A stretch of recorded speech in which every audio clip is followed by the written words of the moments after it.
सिद्धि की शादी के बाद वो ससुराल चली जाती है। पीछे रह जाती है भाभी रानी। सिद्धि के ससुराल जाते ही भाभी कहती है, अरे वाह जी वाह, सारे कपड़े मेरे। हाय रे पैंट, अरे वाह वाह, मजा आ जाएगा। अरे ये सिद्धि की अलमारी के सामने खड़े होकर क्या बड़बड़ा रही है? जाकर देख मेहमानों को विदाई की मिठाई मिली कि नहीं। अब हाँ माँ जी, क्यों नहीं, लेकिन पहले कपड़े तो बदल लूं।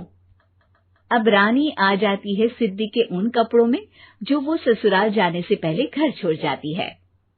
अरे रानी, कुछ दिन रुक जाती। अरे ये तो सिद्धि बिटिया को मैंने ही दिया था, बड़ा ही फबता था उस पर, तुझ पर तो कुछ खास नहीं लग रहा। अब वो ना मेरे सारे कपड़े गीले थे तो सोचा पहन लूं। वैसे भी सिद्धि को कौन सा भी पुराने आउटडेटेड कपड़ों को पहनना है। वैसे भी ये सूट तो मैंने तभी पहना था, वैसे खास है भी नहीं ये। हाँ ठीक है, लेकिन ना मेरी सिद्धि पर तो जमता था।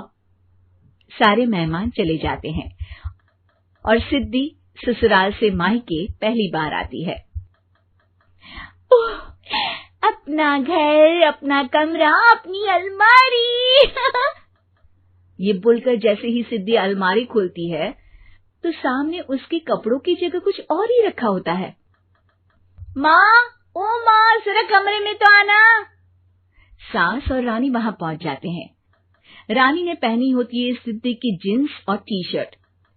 अरे भाभी, ये क्या? ये तो मेरी बड़ी ही महंगी टी शर्ट है, इसे आपने घर में क्यों पहनी है? अरे बहुत मिलती है दीदी ये चौक की मार्केट में, 150 में। ओ भाभी प्लीज, ये एरोपोस्टल है, 2000 की एक टी शर्ट।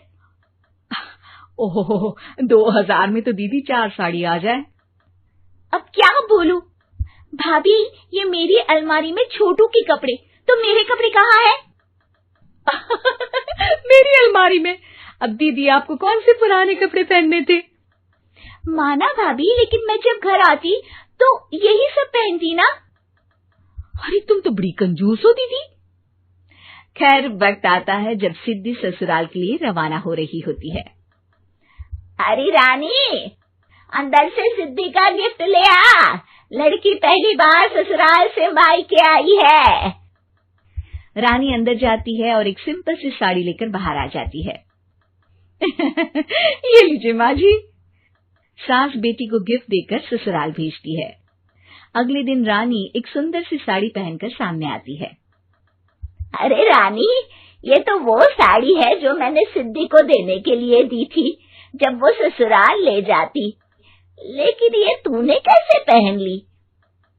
अरे माँ जी, ये साड़ी तो मुझे बहुत पहले से ही पसंद थी, लेकिन चिंता ना करिए, मैंने सिद्धि के लिए भी अच्छी सी साड़ी दी है। हाँ। तभी सिद्धि का फोन आता है। क्या माँ, कुछ अच्छा तो दिया होता ससुराल ले जाने के लिए। अरे पहले दिखा दिया होता।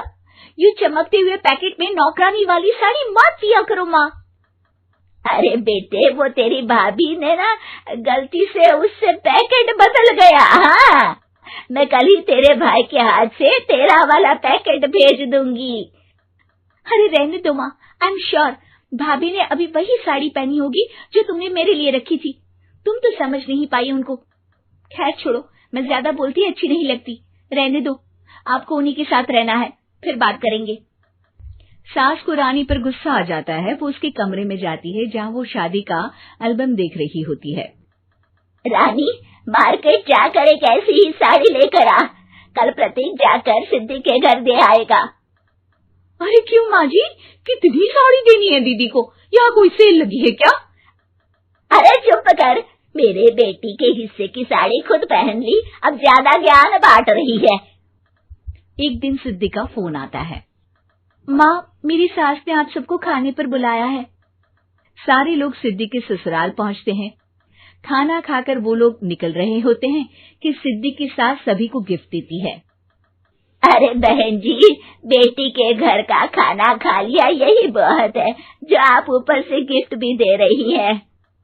अरे बहन जी, आप भी कहाँ इन बातों पर विश्वास कर रही हैं। सास सभी को गिफ्ट देती है, लेकिन रानी को जो साड़ी देती है वो अजीब सी हरे रंग की लाल रंग के बड़ी छाप वाली होती है। अरे छी, ये कौन पहनेगा? सासू माँ को तो जरी वाली इतनी सुंदर और मेरे लिए ये नौकरानी वाली। अरे भाभी, दरअसल मैं जब भी घर आती थी आप वापसी में ऐसी ही साड़ी देती थी ना, तो माँ ने सोचा कि आपको आपकी पसंद की ही साड़ी क्यों ना दी जाए। बेचारी रानी, बोलती भी तो क्या। सिद्धि और सास रानी का चेहरा देखकर हंसने लगती है, तो रानी समझ जाती है कि अपने ही बिछाए जाल में वो फंस चुकी है।